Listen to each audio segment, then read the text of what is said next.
Hey, how cool is this? Gerard Way, lead singer from My Chemical Romance, is in studio, and he's sketching me while we sit here. He is a cartoonist. He's got a great hand, and boy, what a nice rendering. How thin you're making me. I appreciate it. How's it go? Am I easy to sketch or hard? No, you're easy. You have a lot of you have these features that are like pronounced, and you have that hair. That's what makes it fun to draw somebody that has like hair like that. Big hair. Yeah, big hair. All right, we'll get to the drawing. We'll be right back. Gerard is here. Stay tuned. The Billy Bush Show rolls on. Gerard, how long have you been drawing? I've been drawing since I was a little kid. Oh, it's outstanding. And what was when did you realize you had a talent? I think I just really liked it. I don't think I was I wasn't really good at it. I just enjoyed it. So I did it enough to the point where I just learned how to be okay at it. I think that's really what it was. Have you ever drawn somebody and have them been really offended at what you just drew? No, nothing like that. Like, whenever you're doing a person's likeness, I don't know, you tend to take the best parts and that's what you want to accentuate. That's totally. What is it like to be famous? Did you ever think you would be? No, but I mean, like, you're going to Belleville High School. I mean, you're just a kid. I don't really feel famous, I don't think I ever have. I think we've always just stayed really grounded, and we kind of artistically, we always really do what we want to do and don't show up to the circus per se. So there's been a lot of attention maybe not on us because of that, But your shows are pretty insane, right? The shows are, we're pyro and there's all kinds of cool and I love what we do live. I think we're a great live band. And that's where that's where you make money, is live, right? Yeah. Because albums are... Yeah, pretty much. I mean, if you put on a great show, that's a good thing. It is. I mean, I feel like that's kind of how we always built what we do, is just by playing great live shows. That's always been first and foremost to us. Just the whole point of the band was just to play live. How do you protect your voice? I mean, if you're playing live and that's your go-to, and your voice is obviously central. What do you do? You drink tea every night? I drink this stuff called throat coat. I think a lot of people. I know. Drink. Organic throat coat. It's pretty basic stuff. I think a lot of people drink it. I also. How much do you drink? Because I also drink it. I just want to know. A cup before I go on, and then a cup kind of on stage that I don't really use. It's just kind of there for mentally knowing it's there. Right. It's not saving you from what you're doing. Yeah. And do you sleep with humidifiers like Mariah Carey? No, I don't do any of that stuff. She's like 15 in the room. I love it. When you're a younger band and starting out, though, you kind of do try that stuff. I did have a small humidifier that I would use that you kind of breathe in. You try everything because your voice is still kind of breaking in at that point, Breaking in, that's so interesting because I think of John Bon Jovi. That dude really works it out. Steven Tyler, how can they do this? I saw a Steven Tyler documentary, get a load of this, where they strapped the doctor that sort of rebuilt his vocal cords. I didn't know he needed them rebuilt. Oh, God, they were shot. He couldn't sing again. I mean, the guy rebuilt him, and he put his device inside that monitored how many times Steven Tyler's vocal cords slapped together during a concert. 750,000 times. How wild is that? That's pretty crazy. I mean, the guy's voice just takes a beating. And you say break in. Yeah, I feel like anybody's voice kind of breaks in. I think that now I could do. Basically, you get on the road, and what you want to happen is you actually need your voice to kind of blow out. So it's going to sound awesome for the first 2 shows, and then it kind of blows out, and then it sounds pretty not bad. It just sounds a little worn in, and then you need a day of rest, and then your voice is never going to be what it was for those first 2 shows, but it's going to be really good, and then you won't lose it after the 3rd show where it kind of gets a little muffed up. Right. That's amazing. You know what's going to happen to you and when it's going to happen. Right. I know exactly when certain things are going to happen with the voice. Now let me ask you about the girls. I got to think, Gerard, the girls are hurling. I've seen it. No way. They're hurling themselves at you. No, they're not. You've turned down more action than you've actually had the opportunity to close, I bet. I mean, it's just... It must be insane. Well, it's kind of funny. I think we've been actually giving rock bands a really bad name for a long time. Ever since we've even started, it's never been about that, and there's never been groupies around or anything. It's literally. I think we've bummed out a lot of new metal bands because. We thought there was going to be chicks in this. This was going to be great. Yeah. You guys tour a lot, so does anybody have girlfriends, wives, Yeah, anything everybody's like married in the band. everybody? Everybody's married. How? It must be really tough. It is tough because you really miss the people, like who you're married to, and everybody. Like you miss your family really bad, and that's really hard. But we do it because we have to do it because we love doing it, and I think that everybody we're with really understands that. And do they travel? Spouses travel Yeah, with everybody? absolutely. They'll come for some of you. Go look, Osaka, Japan. You kick off January 31st. Yep. Will the wives be hanging out? I don't know. Somebody's wives. No, in Europe. Probably by the time we get to Europe. Yeah, they want to come to France. They're like, you have a great time over in Osaka. I will see you when we get to London. And if you're looking for me in Paris, I'll be at the Chanel store. But you go and tear it up on stage. February, and you hit the U.S. In April. Yes, right? we hit the U.S. in April in the spring, and we're doing a tour of, I think, most of America. Describe the show for me. How is it going to be different this time here in the U.S.? Well, what's going to be different from what we did maybe on Black Parade is like Black Parade was very theatrical. There was a lot of like props and set pieces and things like that, and we're not really going to have that this time. It's really going to, and it's not to say it's super stripped down. There's going to be a ton of lights and stuff, but no pyro. It's really just going to be about what the band does. We're kind of excited for people to see that. I feel like it's been a long time since people have been able to see that. You love pyro? I do love pyro. Do you ever get scared that it might land in your hair or anything like that? After a while, after a while, you do get used to it though, and you're just kind of like, and then it's really hot. Like you could feel the heat from the top of an arena. So on stage, it's like being next to a volcano or something. Wow. Not that I've ever actually been next to a volcano. I would imagine. I'm assuming. Not that I've ever swam in lava. It's got to burn you. Now, things are going to get very interesting, Gerard. Okay, what happened? February 15th episode of Glee. Oh, that's right. The Glee Effect. What will that happen? Sing will be on Glee. I know. It was kind of funny. I think like some time ago we were kind of just joking about that.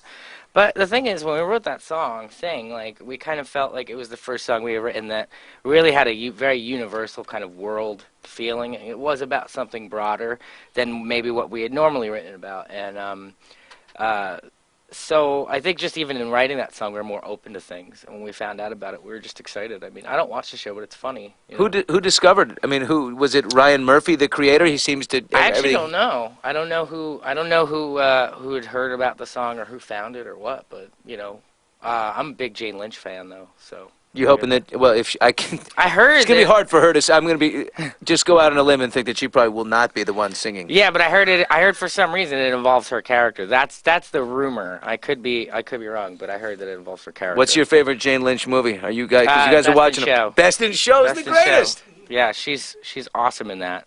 I love that movie. I love when Fred, what's his name? The guy Willard. Fred Willard is in the broadcasting booth at the dog show, and he sees her and he's like, "Geez, well, she looks awfully familiar. I can't remember." And he's had slept with her because everyone had slept with her. Oh God! And the 2 left feet. I mean, that was just hysterical. Yeah, that whole movie's awesome. Do you guys? Well, first one, very serious. Why 4 almost 5 years between albums?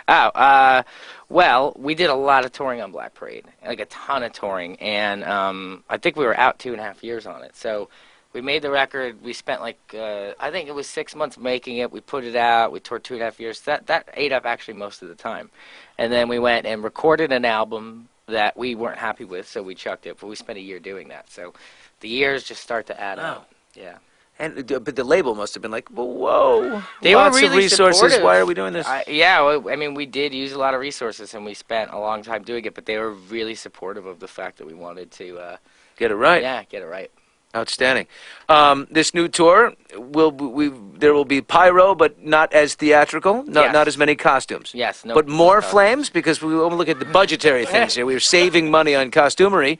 Will we now add more flames? I think no pyro, no costumes, but lots of lights. A lot of lights. No video yet, though. No, we're not going to be using that kind of stuff yet. Outstanding, but I like lights. Of all the dudes in the band, who's got the most porn on the laptop? Nobody. Nobody. I mean, not to my knowledge. You know what I The married guys are on the road and there's no porn and there's no wives? mean? Not to my knowledge. It's all up here. Yeah. On the tour bus, how do you choose what video games to play? Are you an Xbox guy, PlayStation? What's going on? We play both. What do they play a lot of? I play less. I read less. I kind of just sit in my bunk a lot. I do nothing. I don't do much. I think a lot. But what do they play? I'm trying to remember. What were they playing last time? You remember? Call of Duty. That kind of stuff, like shooting other people. All these explosions and shooting. stuff. Yeah, I would just add that anyway. In America, since you'll be back on the road here in April, what city has the best food? What city has the best food? Like, what do you get psyched like? Boys, we're going to Philly. Time for a cheesesteak. Oh, Philly cheese. Yeah, you always get one of those when you go there. So that's really great. There's good barbecue in the South. Yes, Memphis. That's all I can really remember. I'm so boring with this stuff. I don't How even about go out and eat that much. favorite international city to play in? Oh, Tokyo. Tokyo. Yeah. Why? They just go crazy? Well, the shows are crazier in London. I'd say the London is the best show in terms of like just crowd and reaction and how it's just like a mania over there. But I just love the city of Tokyo just a little bit more. Just it's like really crazy. It's like Blade Runner or something. So. What do you do with your very limited free time in Tokyo? I walk. I walk from the minute I wake up, which is usually around 6 a.m. because that's when everybody wakes up in Tokyo if you're from America. And I walk all day until I have to be at Lobby Call. And I just get coffee and I just watch people. And do they recognize you or? I don't know. Sometimes, yeah. Yeah, it's just different over there. I think it's less of a chance for them to approach you. Right, they're a little bit more. They're not going to be like, "Hey, right, dude, how's your like?" Not TMZ questions. They're a little bit more standoffish, but polite. Like that. But yeah, polite. And I only was approached once in Tokyo for a photo, and that was it. Interesting. Yeah. And what about in London? It's just a rager show, or what are they? Yeah, London How's it different? Like it's just bananas. Like it's just chaotic, and there's just always thousands of bodies. Usually, a ton of costumes. Like that's awesome. Yelling stuff at you in between songs. Like just craziness. It's really good. Worst country for going through customs? Canada. Really? Yep, it's the worst because it's like that. It's like a pissing match between America and Canada. Like we give them just as much shit when they come here, so they give us that same kind of shit. And I've sat longer at Canadian customs than any country. I've gone to Russia and I've sat in customs in Canada longer. I'm telling you.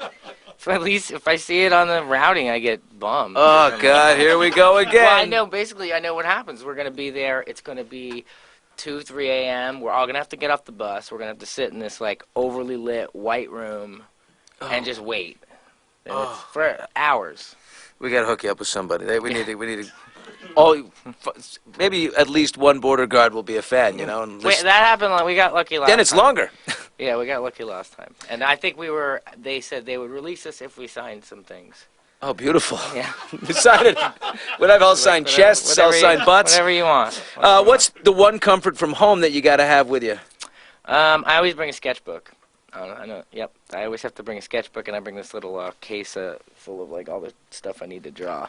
Sit out in Tokyo, will you get a coffee, sit at a table, and just sketch people? Yeah, I'll probably do that. I don't know. I don't usually sketch people. I'll just like, I kind of take in what's around me and I'll sketch what's in my head instead. I won't really look at people. I found that it's weird. Like if you do that, like they notice that you're looking at them. They're trying to figure out what you're doing. I'm not a big fan of like public sketchers. You ever notice those guys? Like they'll sit on the subway or in a coffee I don't want shop. someone looking at me doing it. Yeah, have you ever been publicly sketched? No, it's weird. I've been sketched by you just a second ago. That was fun. different. Yeah, but like getting publicly sketched, I've seen people get it's really unnerving. It's like kind of an invasion. So I don't do that. You look to me, Gerard, like a guy that not really into the big fancy things to go like buying a bunch of stuff, but you're a successful musician. Have you ever? What's the one like? Woo, that was steep thing. I bought a watch. Fancy watch? Yeah, a Tag Heuer. I didn't wear it today. Did you lose it? Because it's not. No, on it's why didn't I wear it today? There was a reason. I can't remember. Oh, because it was cold this morning. I was wearing a hooded sweatshirt, and it was like kind of just getting Too in the cold. way, and so I just took it off. You ever bought anything nice for your wife? Trying to think what the last. I got her this really cool like Buddha statue. It's really awesome. She's cool, huh? Yeah. Does she walk around with Chanel heels and Louboutins and all that? No. She's basically dressed, I guess, the female version of me. You Whatever found that her. would be. Yes. We like seriously both wearing some kind of old heavy metal shirt every day and jeans. That's what we both wear. Where did you meet her? We opened for her band when we were a young starting band, and then we didn't see each other for years, and then we met up again on tour, and then we got married at the end of that tour. It was awesome. It was awesome. Oh my God, she's Yeah. right. She's up your alley. She's your wingman. Absolutely. All right, Gerard from My Chem. Let's see. Here we go. This is It's the reveal. I I like this. Like Max Headroom meets me. it's a little angular. Yes. The forehead's a little. I would have lowered that forehead a little. You're But so your nice. You only hairline put is- one crease on my forehead. I There should almost be about didn't 10. I almost didn't put the crease. Well, I've got them. Yeah. Well, we've lived. Yeah, there you go. That's so cool. Hey, thanks a lot. No man. problem.